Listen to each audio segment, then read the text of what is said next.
This is their first night in Pittsburgh. They're set up for the New Year's Eve. Whatever they have here. I don't follow Pittsburgh, so I really don't know. I'm from the university, but I really don't know. That right there is what that electronic surveillance thing is. Those electric cords come to you, can't see them, but it looks like you fight them off. And this is what they do. They put up emblems and signs to let you see. And if you don't know what they are, then you can't really tell what they're up to. These people are straight out con artists. This is their little Benham Theater over here. Small little place. Not as large as it's going to be in Sudan for Janet Jackson. And this is the other little theater right across the street. And these are people setting up their tents. But this is what they do. Girl from the north. But the government is forcing monetary movements on my head, playing their role, faking as always. John Hudasek said you're going to have to bear with it until you get out of here. Like that's the Roosevelt Kirby down in Midland, PA.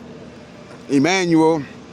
He'll be living in Africa before 2030. And his $1 million condo, his $2 million condo with his $36 million brand from his 2 books and signing autographs from his University of Pittsburgh days.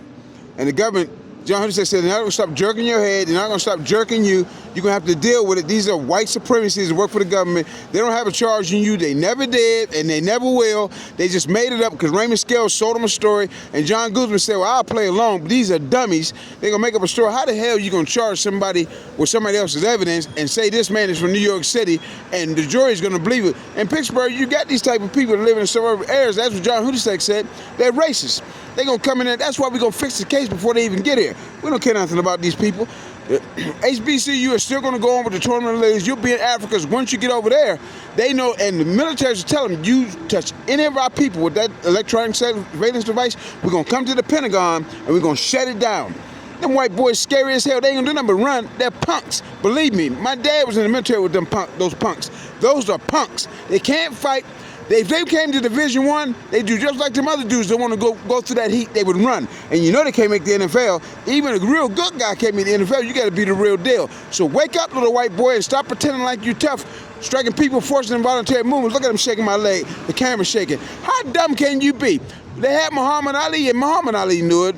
My dad had already talked to Muhammad Ali, and he said, nothing you can do, Jimmy. You got to let them have it away. Let Allah take care of them. I'm going to Allah. I'm not worried about what they're doing.